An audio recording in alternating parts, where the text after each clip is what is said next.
गुरु प्यारी सात संगत जी, राधा स्वामी जी।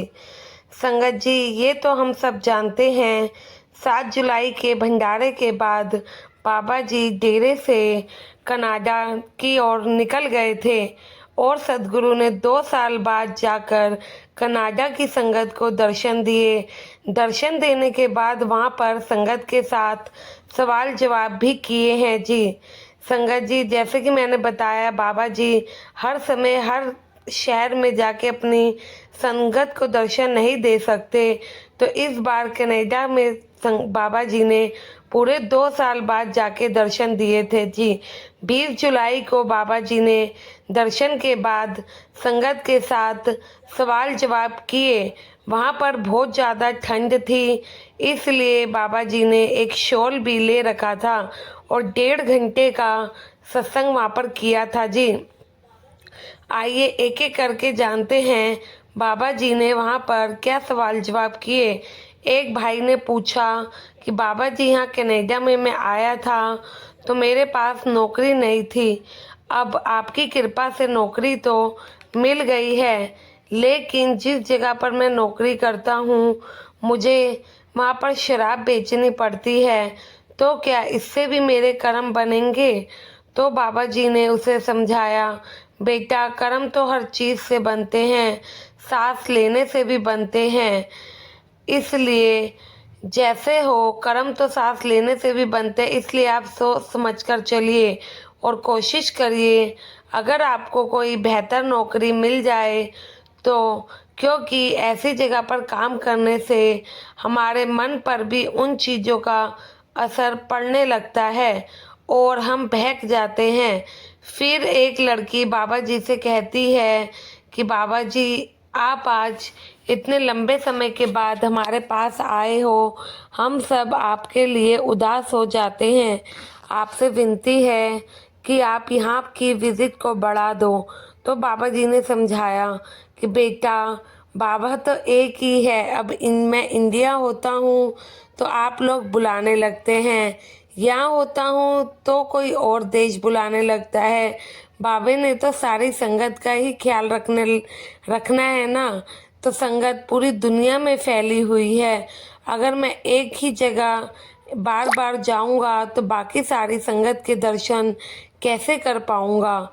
फिर एक लड़की बाबा जी से कहती है कि बाबा जी, आप हमसे बहुत दूर रहते हो, इसलिए मैं तो आपकी फ़ोटो से ही बातें कर लेती हूँ, खुद ही सवाल पूछती हूँ, खुद ही जवाब दे देती हूँ। यह सुनकर सारी संगत हंसने लगती है और फिर आगे बाबा जी हंसते हुए कहते हैं कि बेटा, सवाल भी तेरा, जवाब भी तेरा, यह तो बड़ी अच्छी बात है। फिर लड़की कहने लगती है कि बाबा जी, सवाल तो मैं ही करती हूँ, लेकिन जवाब आप ही मेरे अंदर मुझे दे देते हो। संगत फिर से हंसने लगती है। फिर बाबा जी ने उसे समझाया, बेटा, जिस दिन अंदर से जुड़ोगे उस दिन मन में कोई सवाल नहीं रहेगा और ना ही कोई इच्छा। भारी साधनों से नहीं, हमें अंदर से जुड़ना है। फिर अगला सवाल एक लड़का करता है और कहता है कि बाबा जी, मैं यहाँ पढ़ाई करने इंडिया से आया हूँ और जहाँ मैं रहता हूँ वहाँ कई बार इतनी ज़्यादा बर्फ़ पड़ जाती है कि सारे रास्ते जाम हो जाते हैं। यहाँ के लोग पहले से ही अपने घरों में कई दिनों का फ्रोज़न फूड रख लेते हैं, जिसमें ज़्यादातर चिकन होता है या फिर अंडे। तो बाबा जी ने समझाया, बेटा, जहाँ आप रहते हो आसपास कोई ना कोई ग्रोसरी स्टोर तो ज़रूर होगा, आप वहाँ से दही और दूध आसानी से मिल जाता होगा। अगर आप फ्रोज़न फूड को घर पर पहले से स्टोर करना है तो वेज फ्रोज़न फूड को स्टोर करके रख सकते हो। फ्रोज़न में बहुत सारी चीज़ें ऐसी होती हैं जो कि आलू से बनी हुई होती है, आपका ऐसे समय में उनका इस्तेमाल करना बेहतर रहेगा। फिर एक बीवी बाबा जी से कहती है, बाबा जी, हमें यहाँ इतनी दूर आकर आपने दर्शन दिए, आपका बड़ा ही शुक्र है।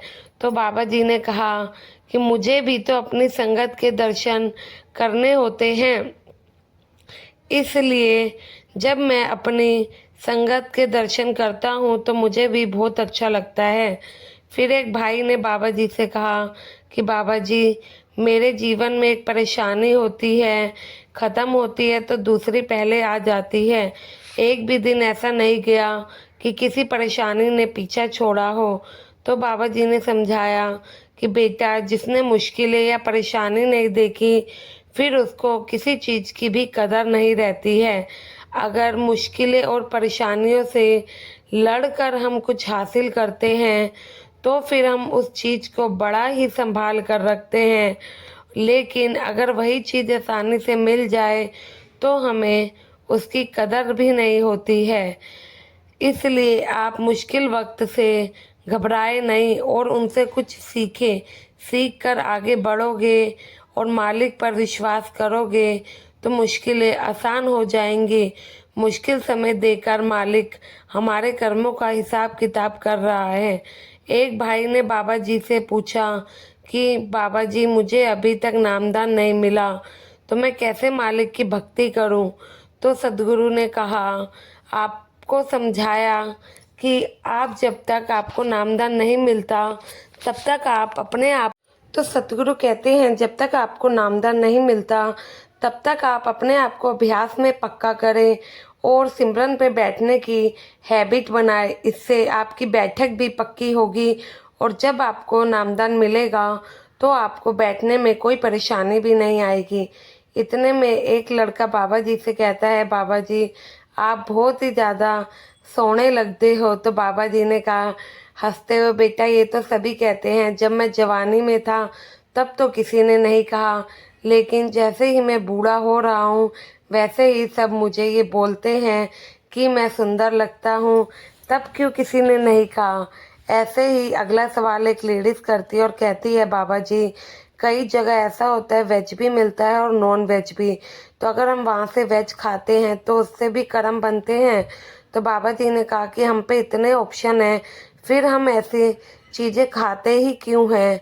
जब हम घर पे सादा खाना खा के भी काम चला सकते हैं तो हमें ऐसी जगह से खाने की ज़रूरत ही क्या है? संगत जी, ये कुछ सवाल जवाब 20 जुलाई को कनाडा में बाबा जी ने किए थे। आशा है आपको अच्छे लगे होंगे, इसलिए चैनल को सब्सक्राइब कीजिएगा और कमेंट